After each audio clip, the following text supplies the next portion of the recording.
سارا دین ہی خیر خواہی ہے، مگر آپ مجھے ایک کوئی خاص نصیحت ارشاد فرمائیں۔ آپ صلی اللہ علیہ وسلم نے جو خاص بات ارشاد فرمائی وہ یہ جملے تھے۔ آپ صلی اللہ علیہ وسلم نے ارشاد فرمایا کہ لا تسبن احدا، کسی کو گالیاں نہیں دینی ہے، کسی کو لعنت نہیں کرنی۔ آپ صلی اللہ علیہ وسلم نے ارشاد فرمایا کہ اے میرے غلام، کبھی بھی کسی نیکی کو حقیر مت سمجھنا۔ نیکی چاہے جتنی بھی چھوٹی کیوں نہ ہو، ظاہراً کتنی ہی چھوٹی کیوں نہ ہو، کبھی کسی نیکی کو حقیر مت سمجھنا۔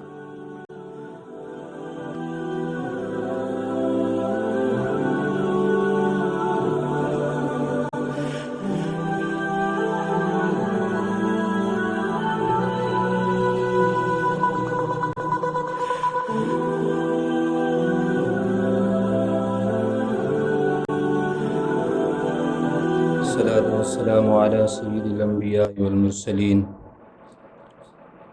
اما بعد فاعوذ باللہ من الشیطان الرجیم، بسم اللہ الرحمن الرحیم۔ ما یلفظ من قول الا لدیہ رقیب عتید، صدق اللہ العظیم وصدق رسولہ النبی الکریم الامین،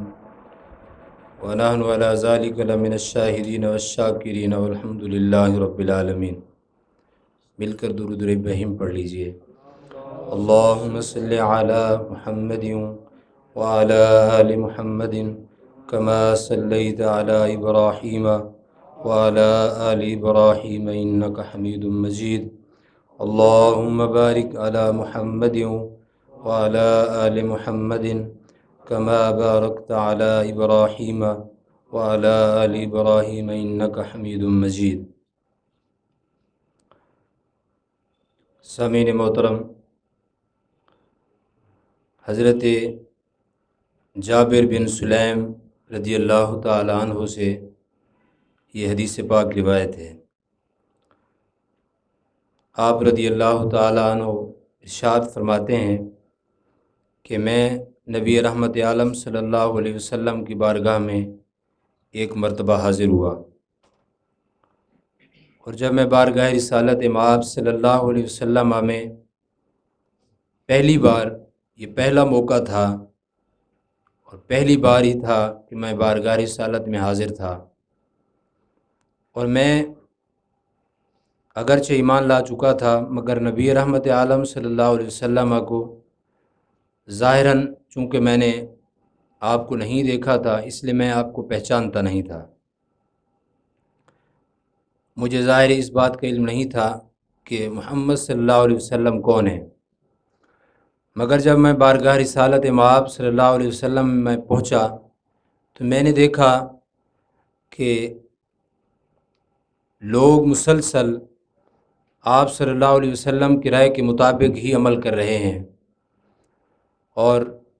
نبی رحمت عالم صلی اللہ علیہ وسلم جو حکم ارشاد فرما رہے ہیں بغیر کسی چوں و چرا کے، بغیر کسی بات کے، بغیر بولنے کے، وہ اس کام کو کرنے کے لیے کھڑے ہو جاتے ہیں اور چلے جاتے ہیں، بلا چوں و چرا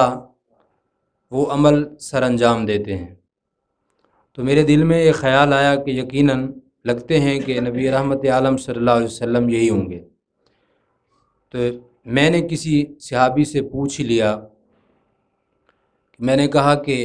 یہ صاحب کون ہے جس کی بات لوگ بڑی توجہ سے سن رہے ہیں اور بغیر کسی چوں چرا کے ان کے حکم کو بجا کر رہے ہیں، بجا لا رہے ہیں اور عمل کر رہے ہیں۔ تو لوگوں نے مجھے بتایا کہ یہ اللہ کے رسول ہیں صلی اللہ علیہ وسلم۔ تو میں نے بارگاہ رسالت میں عرض کی، علیک السلام یا رسول اللہ صلی اللہ علیہ وسلم، یا رسول اللہ صلی اللہ علیہ وسلم۔ آپ صلی اللہ علیہ وسلم نے سلام کا جواب عنایت فرماتے ہوئے ارشاد فرمایا، آپ نے فرمایا کہ السلام علیکہ سلام علیک نہ کہو، علیک السلام نہ کہو، بلکہ السلام علیک کہو۔ اور اس کے بعد میں نے عرض کی یا رسول اللہ صلی اللہ علیہ وسلم، آپ ہی اللہ کے رسول ہیں، آپ ہی اللہ کے محبوب ہیں، آخری نبی یعنی محمد صلی اللہ علیہ وسلم کیا آپ ہی ہیں؟ تو آپ صلی اللہ علیہ وسلم نے ارشاد فرمایا کہ ہاں اے میرے غلام، میں ہی اللہ کا رسول ہوں۔ کیونکہ میں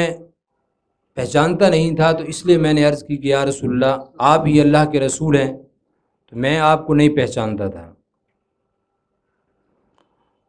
آپ صلی اللہ علیہ وسلم نے فرمایا کہ ہاں میں اللہ کا رسول ہوں، میں اس اللہ کا رسول ہوں جب تمہیں کوئی تکلیف پہنچتی ہے اور جس سے تم دعا کرتے ہو اور وہ تمہاری دعا کو سنتا ہے، تمہاری پکار کو سنتا ہے اور وہ تمہاری تکلیف کو دور کر دیتا ہے، میں اس اللہ کا رسول ہوں۔ اگر تم قحط میں مبتلا ہو جاؤ، پریشانی میں، تنگ حالی میں، تنگ دستی میں، تمہاری زمینیں سبزہ اگانا چھوڑ دیں، فصل اگانا چھوڑ دیں اور قحط سالی آ جائے، تو تم اس سے طلب کرتے ہو اور وہ تمہاری ان زمینوں کو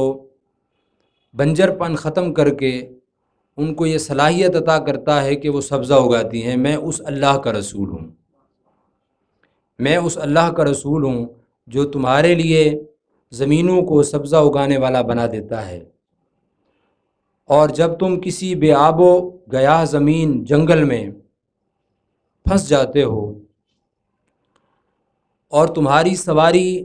تمہاری اونٹنی یا کوئی بھی تمہاری سواری وہاں گم ہو جاتی ہے اور تم پریشانی کے عالم میں تنہا رہتے ہو اور اس سواری کے جانور پر تمہارا تمام تر سفر کا ساز و سامان ہوتا ہے، تمہاری سواری گم ہو جاتی ہے اور تم پریشانی کے عالم میں جنگل اور بے آب و گیاہ زمین میں موجود ہوتے ہو، میں اس اللہ کا رسول ہوں جو تمہاری سواری کو واپس وہاں بھیج دیتا ہے، وہ تمہاری اونٹنی کو تمہارے پاس واپس پہنچا دیتا ہے، بھیج دیتا ہے اور تمہاری پریشانی کو ختم کرتا ہے، میں اس اللہ کا رسول ہوں۔ تو صحابی عرض کرتے ہیں سیدنا جابر بن سلیم رضی اللہ تعالیٰ عنہ، آپ فرماتے ہیں کہ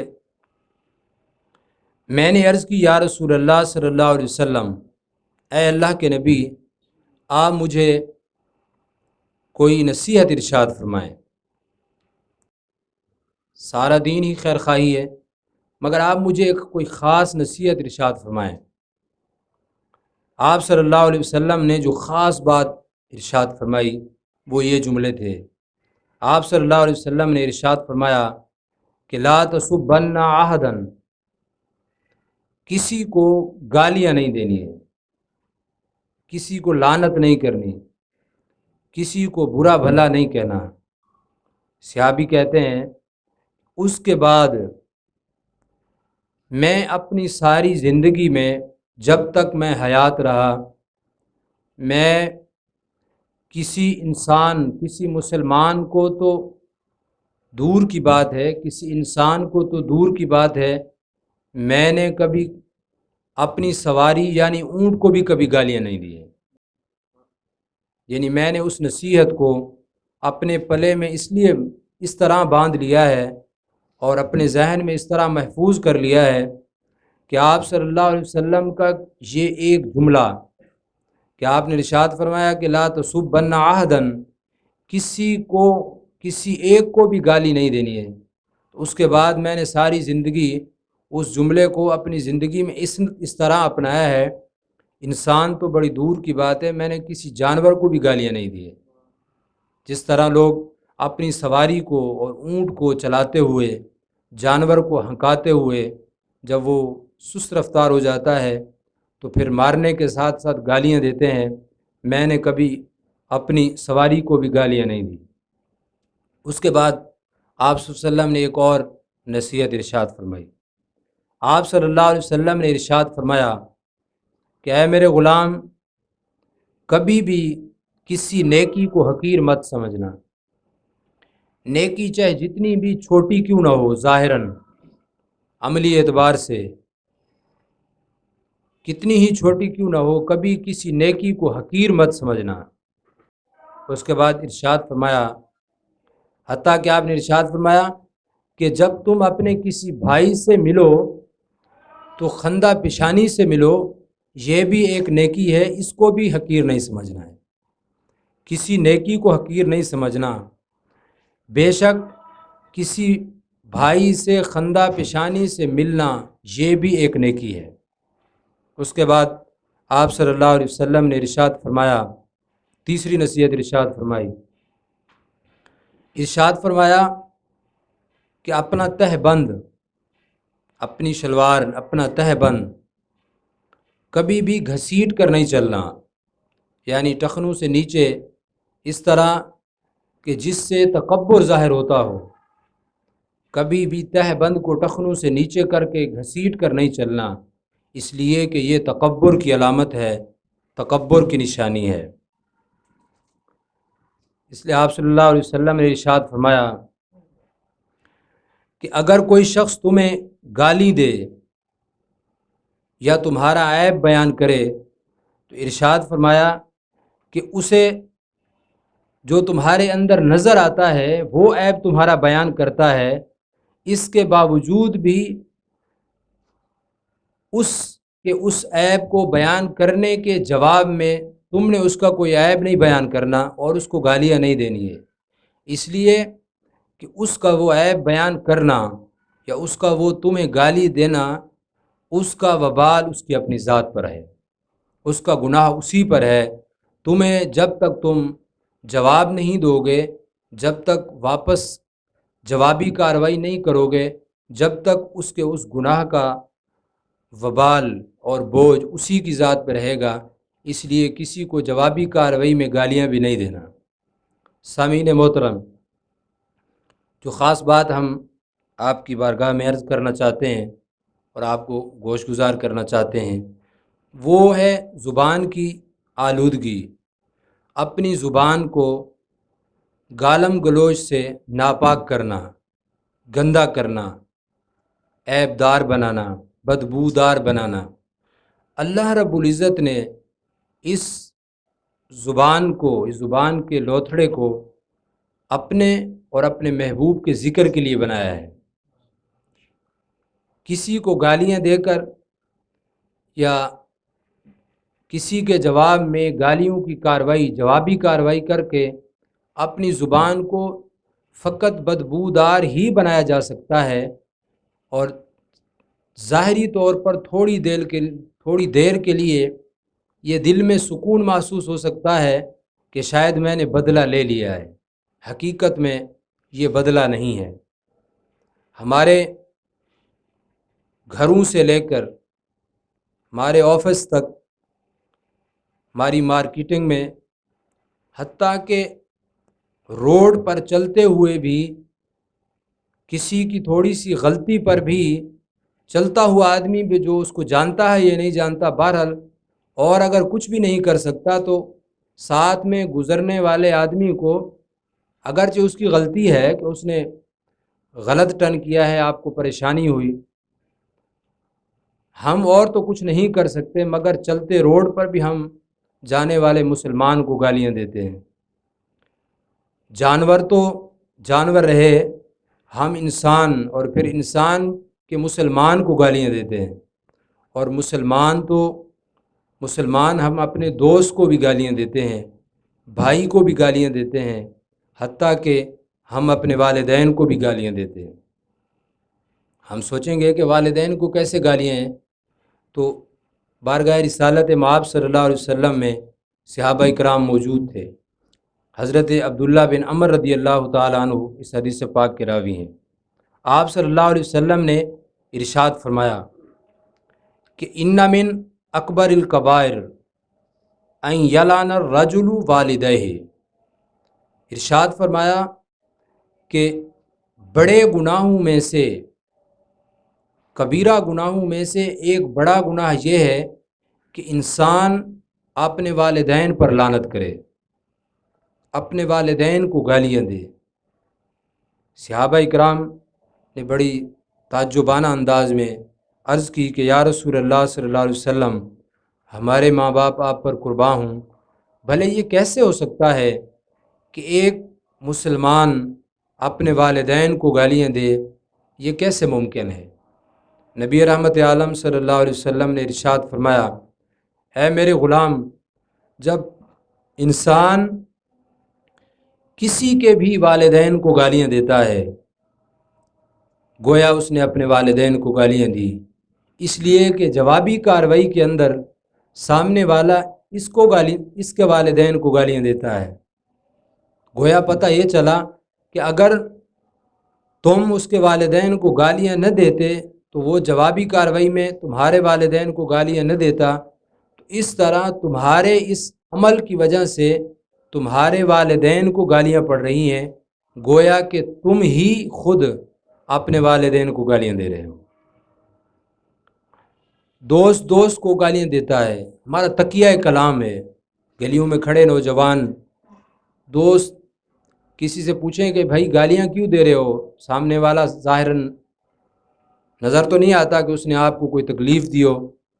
وہ لڑ رہا ہو یا اس نے آپ کو گالیاں دی ہو، تو جواب میں کہتا ہے نوجوان کہ یہ میرا دوست ہے۔ اور پھر صرف والدین تک بھی محدود نہیں رہتے، بلکہ والدین سے آگے چلتے ہوئے بہن کی بھی گالیاں دی جاتی ہیں۔ اتنے گندے اور غلیظ الفاظ استعمال ہوتے ہیں کہ ایک سمجھدار آدمی جو تھوڑی سی بھی عقل رکھتا ہو، سمجھدار ہو، صاحب اولاد ہو، اس کے گھر میں بہنیں بھی موجود ہیں، بیٹیاں، تھوڑی سی بھی سمجھ رکھتا ہو، اس کو شرم آتی ہے، حیا آتی ہے، وہ شرم کے مارے منہ جھکا لیتا ہے، مگر نوجوان اس کی بات کی طرف توجہ نہیں کرتا اور کہتا ہے یہ میرا دوست ہے۔ کیا دوست کے ساتھ تعلق یہی ہوتا ہے؟ دوست تو دوست کے لیے مہربان ہوتا ہے، دوست تو دوست کے لیے خیر خواہ ہوتا ہے، یہ کوئی خیر خواہی کی علامت تو نہیں ہے۔ دوست کا مطلب ہوتا ہے محبت، کہ آپ ان کے اہل خانہ کو، ان کے متعلقین کو اس طرح عزت اور احترام دیتے ہیں جس طرح کہ آپ اپنے اہل خانہ کو احترام دیتے ہیں۔ ہماری گھر میں بیٹھی مستورات کو اگر ایسے ہی کوئی دروازے پر آ کے کھڑے ہو کے گالیاں دے دیتا ہے، کتنا برا لگتا ہے۔ ہم چاہتے ہیں کہ ہم اس گالیاں دینے والے کو کیا سے کیا کر دیں، مگر وہی انسان، وہی نوجوان اتنا غافل ہو گیا ہے کہ دوسرے کی ماں بہن کو گالیاں دینا کوئی عیب نہیں سمجھتا، بلکہ اس کو دوستی کی علامت سمجھتا ہے۔ بھلے ایسے دوست پر افسوس ہے کہ ایسا بھی دوست ہوتا ہے، اس کو تو چاہیے تھا کہ دوست کی عدم موجودگی میں وہ اس کے گھر کی محافظ بن جاتا، کہ کسی دشمن کی میلی آنکھ بھی اگر ادھر اٹھے گی تو ہم اس کو ختم کر کے رکھ دیں گے، اس لیے کہ ہمارا یہ دوست ہے، خیر خواہ ہے، اور ہمارے دوست کی طرف جب کوئی بھی غلط نظر اٹھاتا ہے تو جس طرح ہم اپنے گھر کے والوں کے لیے برداشت نہیں کرتے، ان کے لیے برداشت نہیں کریں گے۔ اگر آپ کچھ زمانہ پیچھے چلے جائیں تو دوست اپنے دوستوں کے بھروسے پر سفر پر چلے جاتے تھے اور ان کے دل میں اس طرح اعتماد اور یقین ہوتا تھا اپنے گھر کی حفاظت کے لیے کہ جس طرح وہ خود اپنے گھر میں ہوتے ہیں اور گھر والے محفوظ ہوتے ہیں، اسی طرح پڑوسی کے اعتماد پر وہ سفر کرنے کے لیے چلا جاتا تھا، مگر اس کے دل میں ذرہ بھر بھی گھر کے غیر محافظ ہونے کا خوف نہیں ہوتا تھا۔ آج تو ہم دروازے پر کھڑے ہوئے پڑوسی کو بھی گالیاں دیتے ہیں۔ پہلے یہ کیسی دوستی ہے؟ سیدہ ام المومنین عائشہ الصدیقہ رضی اللہ تعالیٰ عنہ سے حدیث پاک ہے، ایک روز نبی رحمت عالم صلی اللہ علیہ وسلم ایک جگہ سے گزر رہے تھے۔ سیدنا ابو بکر صدیق رضی اللہ تعالیٰ عنہ کسی موقع پر آپ نے کسی کے جواب میں تھوڑی سی کارروائی کرتے ہوئے اس کو جوابی کارروائی میں کوئی لعنت جیسا جملہ بول دیا ہے، نبی رحمت عالم صلی اللہ علیہ وسلم نے ان کی طرف توجہ فرماتے ہوئے ارشاد فرمایا کہ لعانینا و صدیقینا کلا و رب القابت، ارشاد فرمایا کہ دوست بھی ہوں اور ایک دوسرے کو گالیاں بھی دے رہے ہوں، رب کعبہ کی قسم ایسا ہرگز نہیں ہو سکتا۔ یہ دوست نہیں ہوئے۔ جو دوست کو، مسلمان بھائی کو گالیاں دے رہا ہے، ارشاد فرمایا دوست بھی ہے اور پھر دوست بھی ہیں اور لعنت بھی کر رہے ہیں۔ ارشاد فرمایا کلا و رب الکعبہ، رب کعبہ کی قسم ایسا ہرگز نہیں ہو سکتا۔ یعنی یا تو وہ دوست نہیں ہے یا پھر گالیاں نہیں دیتے، جوابی کارروائی نہیں کرتے۔ یہاں تو تکیہ کلام ہے، دوست کو جب تک گالیاں نہ دے۔ مارکیٹ کے اندر کھڑا ہوا دکاندار دوسرے کو پکارتا ہے ایسے جملے سے جو ظاہراً واضح نظر آتا ہے کہ یہ ایک اتنا گھٹیا لفظ ہے۔ قرآن پاک میں ارشاد ہے کہ ما یلفظ من قول الا لدیہ رقیب عتید،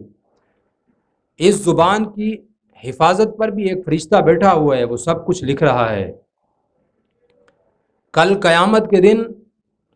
جہاں بہت کچھ پوچھا جائے گا، حدیث پاک کے مفاہیم میں آتا ہے کہ بہت سے ایسے لوگ ہوں گے جو صرف اپنی زبان کے کیے پر جہنم کے اندر منہ کے بل اوندے پڑے ہوں گے۔ آپ صلی اللہ علیہ وسلم کے ارشاد میں یہ بات واضح موجود ہے کہ بہت سے ایسے لوگ ہوں گے جو صرف اپنی زبانوں کی وجہ سے، کہ وہ دنیا میں اپنی زبانوں کو گندا کرتے ہیں، بجائے اس کے کہ کوئی اچھا کلام کریں۔ اگر آپ اچھا کلام ہم نہیں کر سکتے، اچھی بات ہم نہیں بولتے، اور اس وقت ممکن نہیں کہ ہم تلاوت کریں، کوئی ذکر کر رہے ہوں اس لیے کہ دکان میں ہیں، ابھی گراہک آ جائے گا پھر بات توڑنی پڑے گی، ابھی دوست آ جائے گا بات کرنی پڑے گی، کوئی ایسا ذکر نہیں کر سکتے، تو کم از کم کسی کو گالیوں سے تو یاد نہ کریں۔ دوست آپس میں بیٹھ کر دوستوں کو گالیوں سے ایک دوسرے کے ساتھ کلام کر رہے ہوتے ہیں۔ ارشاد فرمایا کہ لا یجتمع ان تکونوا لعانین صدیقین، ارشاد فرمایا دو چیزیں ایک ساتھ جمع نہیں ہو سکتی، کہ دوست بھی ہوں اور گالیاں بھی دیتے ہوں۔ اگر وہ دوست ہیں تو ایک دوسرے پر لعنت نہیں کریں گے، اور اگر لعنت کرتے ہیں تو وہ دوست نہیں ہو سکتے۔ پہلے کیسے دوست ہو سکتے ہیں کہ جو ایک دوسرے کے، اپنی ذات تو ذات رہی، گھر والوں تک بھی ایک دوسرے کی ماں بہن کو بھی گالیوں سے پکارتے ہیں، اور اپنی زبان کو اس طرح ناپاک اور گندا کر دیتے ہیں کہ جو زبان اللہ رب العزت نے اپنے ذکر کے لیے ایک نعمت عطا فرمائی تھی، وہ اس نعمت کی اتنی ناشکری کرتے ہیں کہ اس نعمت کو اپنے گندے الفاظ کے ساتھ بدبودار بنا دیتے ہیں۔ حضرت ابو دردہ رضی اللہ تعالیٰ عنہ سے حدیث پاک روایت ہے، نبی رحمت عالم صلی اللہ علیہ وسلم کا ارشاد ہے، آپ صلی اللہ علیہ وسلم نے ارشاد فرمایا کہ لا یکون اللعانون شفعاء ولا شہداء یوم القیامہ، ارشاد فرمایا کہ جہاں ایک مسلمان کو قیامت کے دن بہت سی نعمتوں سے نوازا جائے گا، وہاں ایک مسلمان کو یہ نعمت بھی ملے گی کہ اگر وہ نیک ہے اور خود اس کے لیے فیصلہ ہو گیا ہے کہ وہ جنت میں جا رہا ہے، تو اس کو یہ بھی اتھارٹی دی جائے گی اور اس کو یہ اختیار دیا جائے گا کہ وہ جس کی چاہے سفارش کر سکتا ہے اور اس کی سفارش کو قبول کیا جائے گا۔ لیکن ارشاد فرمایا کہ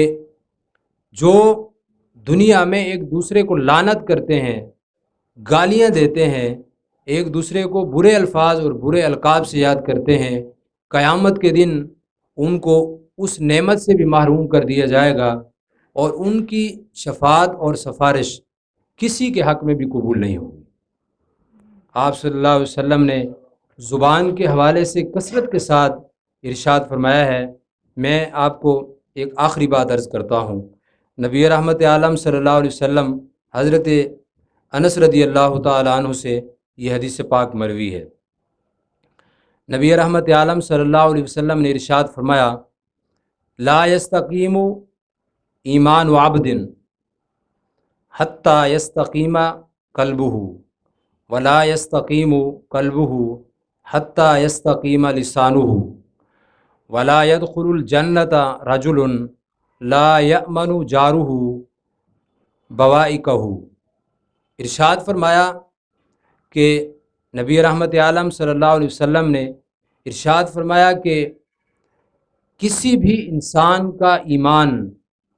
اس وقت تک پختہ اور کامل نہیں ہو سکتا جب تک کہ اس کا دل کامل نہیں ہے، اس کا دل پختہ نہیں ہے۔ اور ارشاد فرمایا کہ کسی بھی انسان کا دل اس وقت تک درست اور ٹھیک نہیں ہو سکتا جب تک کہ اس کی زبان درست نہیں ہے۔ اور ارشاد فرمایا کہ کوئی بھی انسان اس وقت تک جنت میں داخل نہیں ہو سکتا جب تک کہ اس کا ہمسایہ اس کی شرارتوں سے محفوظ نہیں ہے۔ گویا کہ پتہ چلا کہ زبان کی گالیاں اور زبان کو گالیوں سے بدبودار بنانا یہ ہمارے دل کو کمزور کر دیتا ہے، اور جب دل کمزور ہوتا ہے تو انسان کے دل کے اندر گناہوں کا احساس ختم ہو جاتا ہے۔ انسان گناہ کرتا ہے مگر بتقاضۂ مسلمان تھوڑا سا احساس ہوتا ہے، مگر فٹ سے وہ ختم ہو جاتا ہے، اور تھوڑی دیر چلنے کے بعد پھر انسان وہی گالیاں دینا شروع کر رہا ہوتا ہے۔ گویا جب انسان گالیاں دیتا ہے تو دل پختہ نہیں رہتا، اور جب دل انسان کا کمزور ہو جاتا ہے تو پھر ایمان بھی کمزور ہو جاتا ہے، ایمان بھی پختہ نہیں رہتا، اور جب انسان کا ایمان ہی کمزور ہو تو یہی انسان کی کامیابی کی بنیاد تھی۔ گویا کہ وہ انسان اور وہ لوگ جو صبح شام ان کا یہ تکیہ کلام ہے اور ان کی یہ غذا ہے کہ جب تک وہ کسی کے والدین کو، کسی دوست کو، کسی دوست کے متعلقین کو گالیاں نہیں دیتے، اور جب تک چلنے والے پر لعنت نہیں کرتے، جب تک ان کا وہ دن پورا نہیں ہوتا، مکمل نہیں ہوتا، ان دوستوں کو اس بات پر غور کرنا ہے کہ گالیاں دینا صرف اپنی زبان کو بدبودار بنانا نہیں ہے، یہ تو گویا ہمارے دل کو بھی کمزور کر رہا ہے اور پھر ایمان کو بھی کمزور کر رہا ہے، ایمان بھی پختہ نہیں رہتا۔ گالیاں دینا صرف انسان کے وقار کو مجروح نہیں کرتا، کہ یہ تو مجروح کرتا ہی ہے کہ جو معاشرے میں چلتے پھرتے دوستوں کو گالیاں دیتا ہے، ان کا بزرگوں کے ہاں، صاحب عقل سمجھدار لوگوں کے ہاں اس کا کوئی وقار نہیں ہوتا۔ سمجھدار معاشرے کے لوگ جہاں رہتے ہیں وہ یہ دعا کرتے ہیں کہ یا اللہ یہ ہمارا پڑوسی بھی نہ بنے، صبح شام گالیاں دیتا ہے، اس کے پڑوس سے بھی ہمیں محفوظ فرما۔ وہ سفر میں بھی اگر کہیں آ جائیں تو اللہ کی پناہ چاہتے ہیں، تو گویا معاشرے کے اندر اس کا وقار بالکل ختم ہو جاتا ہے، اور ایک مسلمان ہو پھر گالیاں بھی دیتا ہو، اور وہ بھی اپنے والدین کو، وہ بھی اپنے دوستوں کو، یہ ایک مسلمان کو اچھا نہیں لگتا۔ ایک مسلمان کو نہیں سوچتا کہ وہ گلی میں چلتے ہوئے، روڈ پہ چلتے ہوئے جانے والوں کو اور آنے والوں کو گالیاں دیتے ہیں۔ ایسے موقع پر ہم نے دیکھا ہے کہ چلتا ہوا نوجوان روڈ پہ کھڑے ہوئے آدمی کے آگے کچھ پھینک دیتا ہے، جب وہ اس کی طرف توجہ کرتا ہے تو ساتھ میں اس کو دو چار جملے چپکا بھی دیتا ہے۔ صاحب چلنے والے کا قصور ہو سکتا ہے، جیسا کہ ہم روڈ پر جا رہے ہوتے ہیں، موٹر سائیکل پر جانے والا دوست سائڈ پہ منہ کر کے تھوک دیتا ہے، ظاہر ہے پہلی بات تو یہ ہے کہ اس کی غلطی ہے، اس کو اس طرح نہیں کرنا چاہیے، اس لیے کہ اسلام نے ایک انسان کو زندگی کا ہر پہلو سمجھایا ہے، حتیٰ کہ اگر آپ تھوکنا بھی چاہتے ہیں تو اس کا اسلام کے اندر طریقہ موجود ہے، بلکہ نبی رحمت عالم صلی اللہ علیہ وسلم نے احادیث مبارکہ کے اندر اس کی وضاحت فرمائی ہے کہ آپ چلتے ہوئے سامنے بائیں قدم کے برابر میں تھوکیں اور پھر اس کو اپنے پاؤں سے مسلتے ہوئے جائیں تاکہ کسی کو دیکھ کر گھن نہ آئے۔ اسلام نے کتنا ہمارا احترام کیا ہے، ایک مسلمان کا اسلام نے کتنا خیال کیا ہے۔ اور ایک جانے والا مسلمان موٹر سائیکل اور گاڑی کے شیشے سے منہ نکال کے روڈ پر تھوک دیتا ہے اور چلتی ہوئی ہوا پیچھے والے شاہ سوار پر اور سوار پر اس کے منہ پر جا کے لگتی ہے تو وہ مجبور ہو جاتا ہے اور گالیاں دیتا ہے اور تو کارروائی نہیں کر سکتا۔ تو اس لیے صبر سے کام لیں، اور ہمیں چاہیے کہ اس نے تو غلطی کر دی، اب ہم اپنی زبان کو بدبودار کر کے اپنے آپ کو اللہ کی رحمت سے محروم نہ کریں۔ اللہ کی بارگاہ میں دعا ہے جو الفاظ ہم نے بیان کیے مجھ سمیت ہم سب کو عمل کرنے کی توفیق عطا فرمائے۔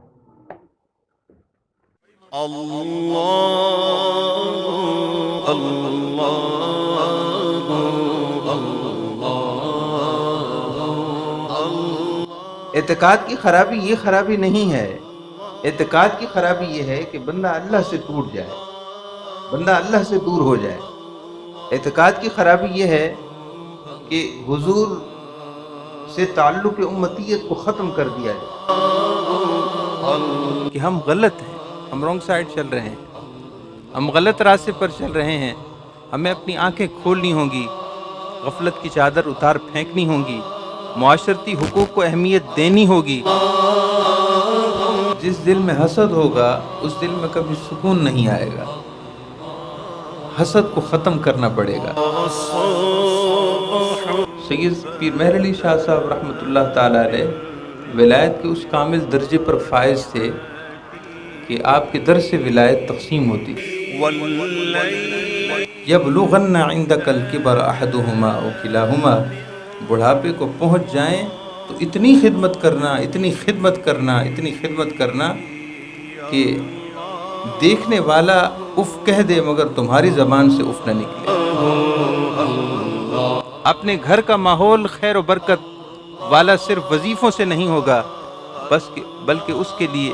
وظائف کے ساتھ ساتھ انسان کا رویہ، انسان کا طرز عمل بھی چاہیے۔